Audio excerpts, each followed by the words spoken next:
सच्चिदानन्दरूपाय विश्वोत्पत्त्यादिहेतवे तापत्रयविनाशाय श्रीकृष्णाय वयं नुमः।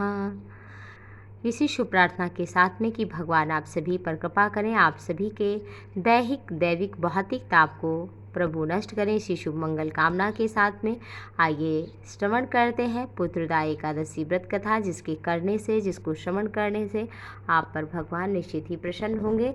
और पुत्र की कामना वाले को ये व्रत अवश्य ही करना चाहिए। जिसे संतान के प्रति प्रेम और संतान से सुख चाहिए, उन्हें ये व्रत जरूर करना चाहिए। इस कथा को सुननी चाहिए। इस दिन प्रातःकाल उठें, श्रावण मास की शुक्ल पक्ष की एकादशी को, और भगवान के पूजा घर को साफ करके धूप दीप नैवेद्य से उन्हें प्रसन्न करें। ऋतुफल, मेवा, मिष्ठान, मिश्री जो भी हो श्रद्धा भक्ति पूर्वक अर्पित करें। तुलसी मंजरी सहित अवश्य ही अर्पित करें और भगवान को पंचामृत से स्नान कराएं। उनकी कृपा प्राप्ति के लिए कथा जरूर श्रवण करें। और इस दिन नियम संयम का पालन करना चाहिए। इससे संतान सुख मिलती है। संतान से सुख और संतान प्राप्ति दोनों के लिए व्रत किया जाता है। तो आइए कथा सुनते हैं। एक राजा था जिसका नाम था सुकेतुमान।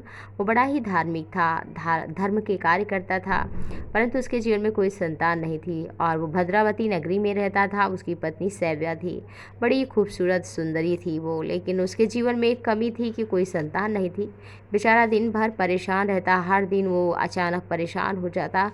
अब मैं क्या करूं, मेरे पितरों का कौन उद्धार करेगा, मुझे तिलांजलि कौन देगा, इस चिंता में डूबा रहता। मेरे बाद क्या ये मेरा वंश समाप्ति हो जाएगा, इस चिंता में पड़ा रहता। और एक दिन वो अपने प्राण को त्यागने की इच्छा से जंगल की ओर निकल पड़ा। तालाब के किनारे बैठा ही था कि उसे संतों का आश्रम दिखा। उसने सोचा जाऊं संतों के पास कुछ उपाय पूछूं, शायद कुछ हो जाए। और वो जब गया तो मुनि के चरणों में उसने प्रणाम किया और मुनि से पूछा कि मैं क्या करूं, मेरी संतान नहीं है, मुझे कोई उपाय बताइए।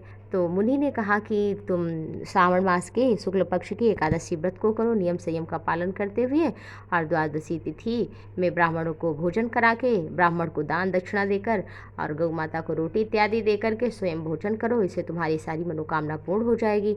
और इस तरह से राजा ने यही काम किया और सभी प्रकार के नियम संयम का व्रत पालन करते हुए, रात्रि जागरण करते हुए, भगवान के नाम का कीर्तन करते हुए, सत्य अहिंसा इत्यादि धर्मों का पालन करते हुए, तामसी वृत्ति का त्याग करते हुए राजा ने व्रत किया।